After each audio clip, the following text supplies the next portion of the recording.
No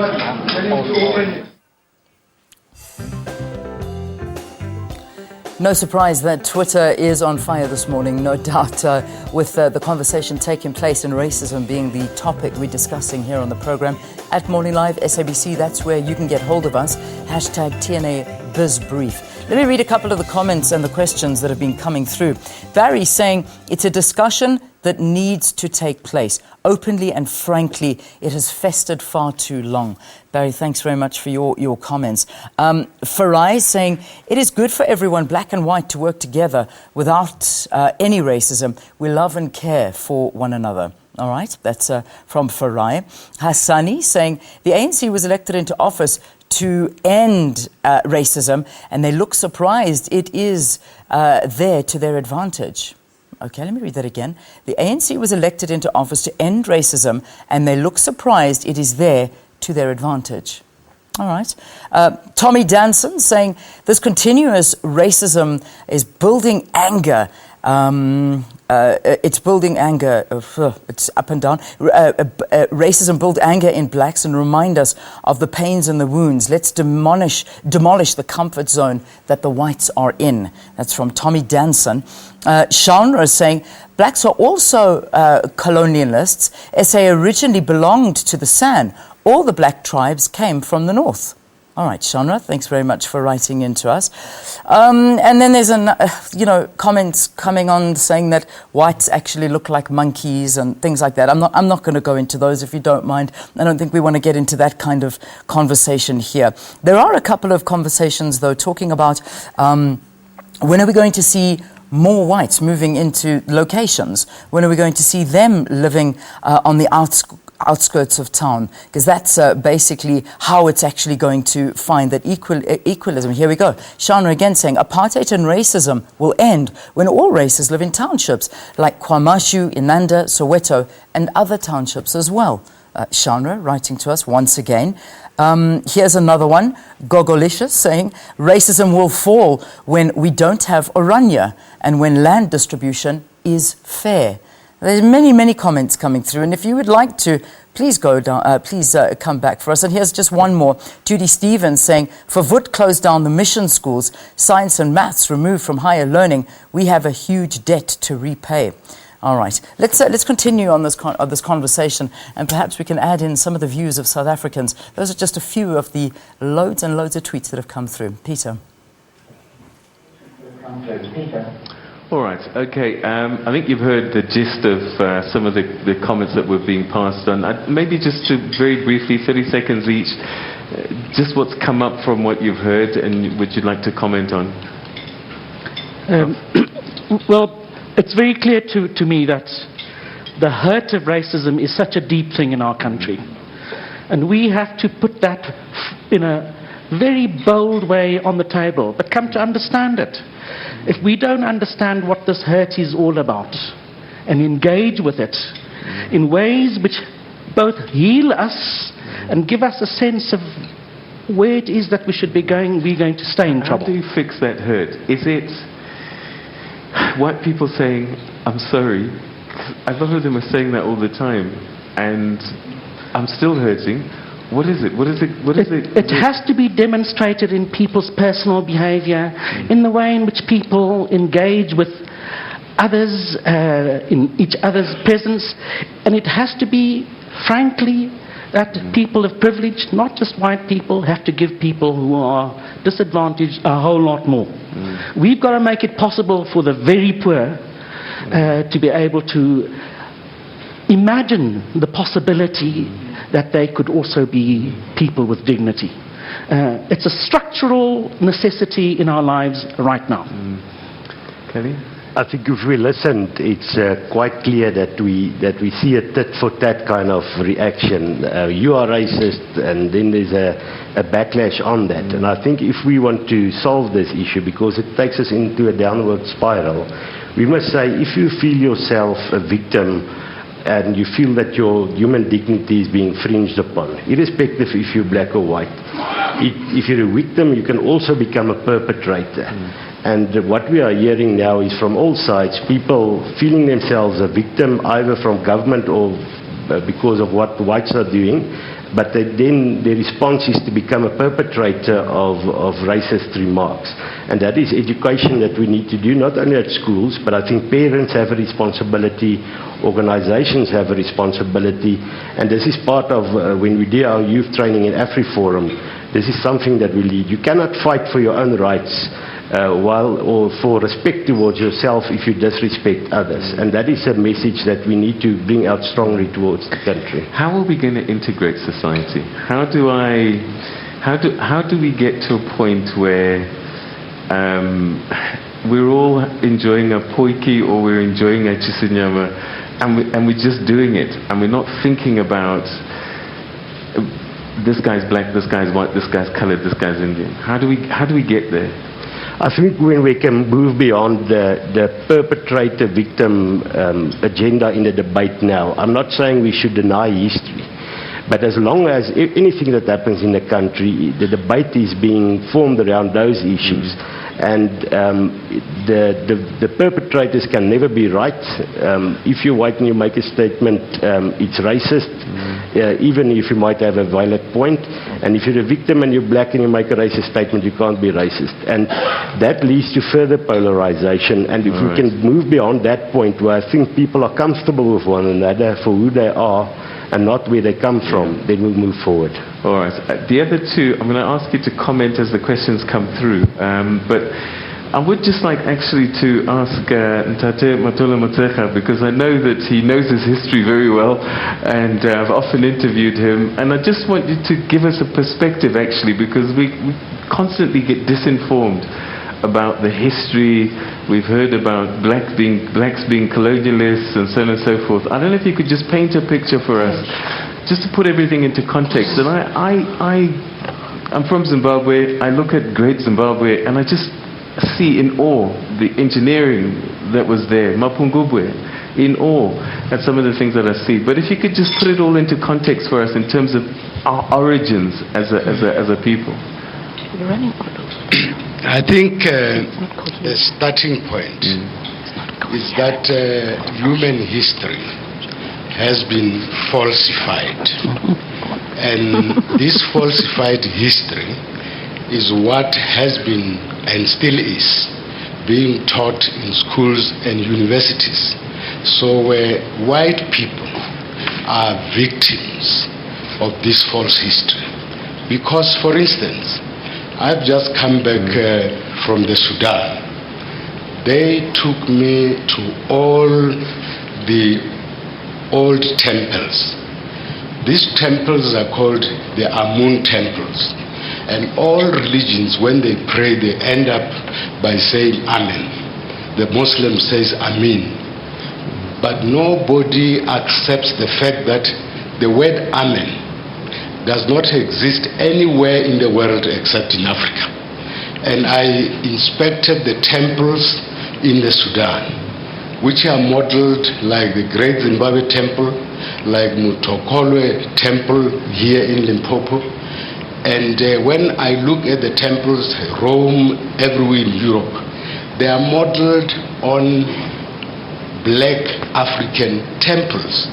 Now, my sister here was talking about civilization, to say it comes from Egypt. Actually, the Egyptians themselves say they come from the source of the Nile.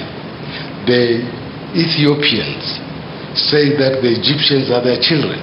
And the Great Zimbabwe are all ourselves in Southern Africa. We say we come from the land of the sun, in the area of the Great Lakes. The area of the Great Lakes is the birthplace of human civilization.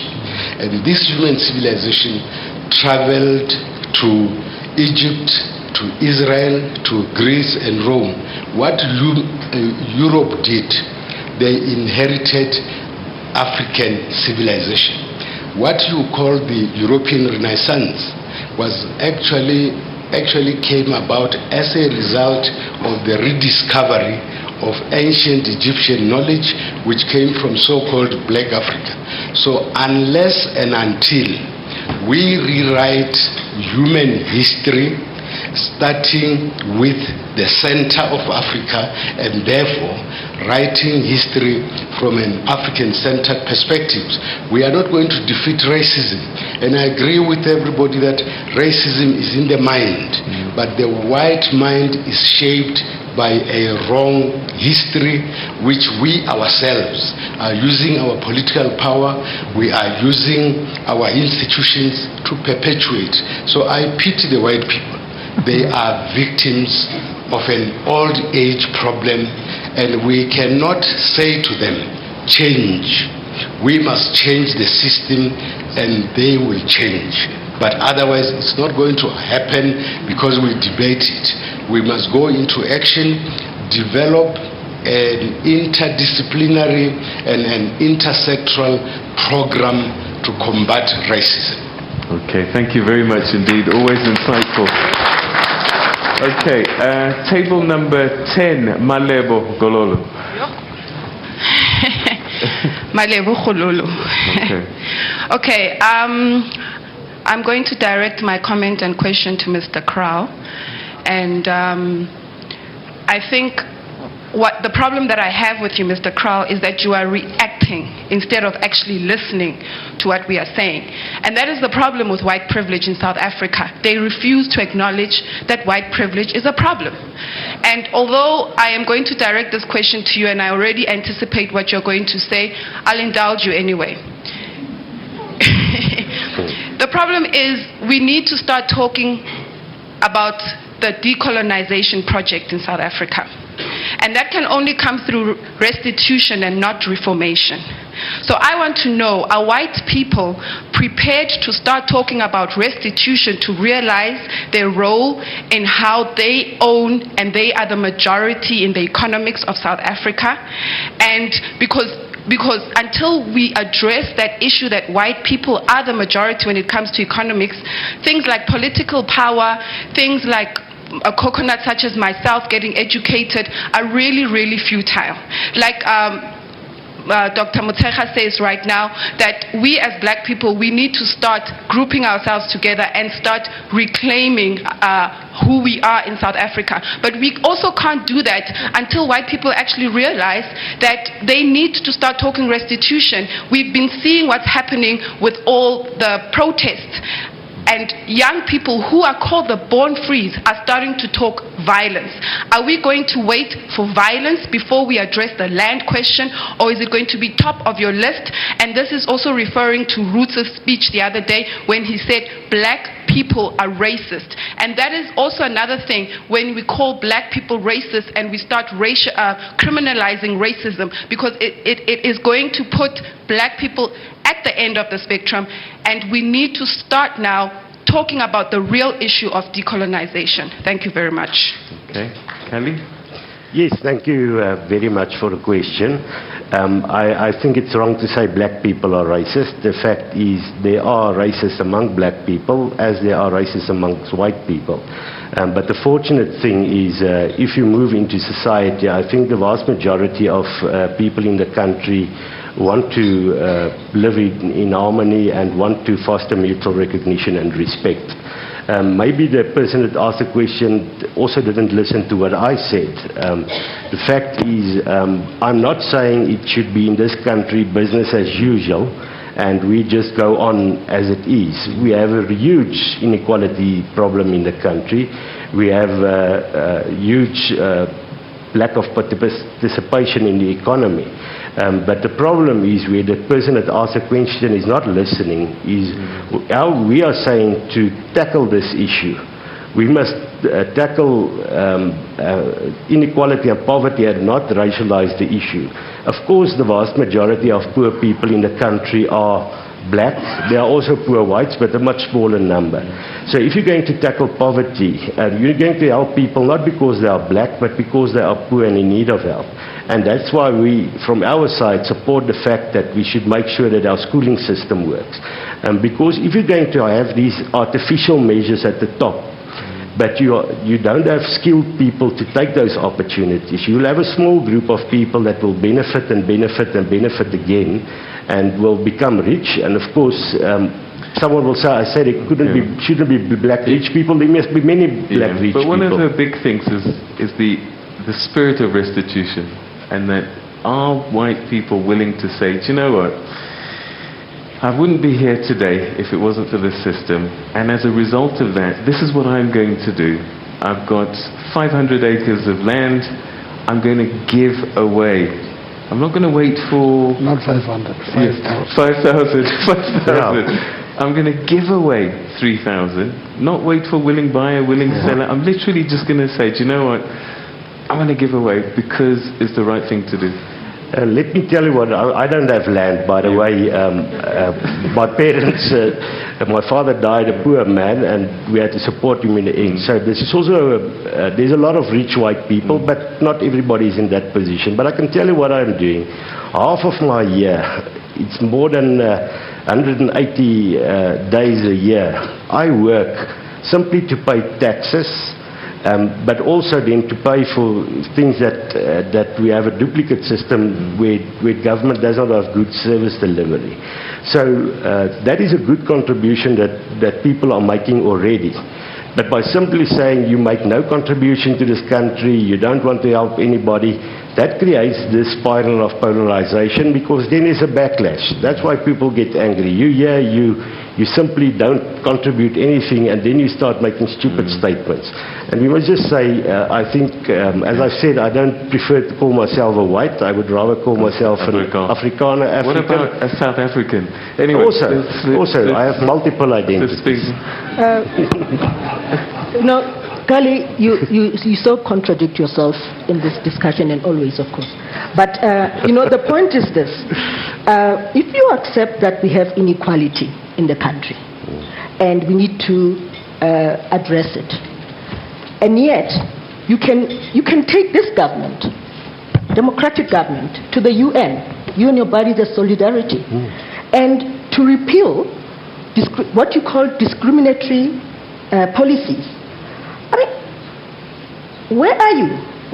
Where are we with your views of inequality and issues of redress, and the fact that we need to actually have policies to make those who are completely disadvantaged over 300 years of colonization and apartheid to come a little, just to give them a little step up? What is your view? If you can take a democratic country, and these issues of redress, these policies are in our constitution. Our constitution allows for A, B, E, and you and your group. I mean, where are you? Can I answer to that? I think, with all respect, I don't think you read what we wrote to the UN. I did. No, you did not, because otherwise you would know that we say that we need to address inequalities, but we differ with the way, because what we are seeing now from government, it does not redress. It only reaches a few, and we should focus on poverty rather than race. All right, so we'll carry on with this debate afterwards. And what I want us to explore as well is, often racism is labeled as just a black-white thing, but we know in South Africa we have other nuances, colors, Indians, blacks. How are we relating amongst just those race groups if we even take the whites out of the equation? After this, let's have a chat about that.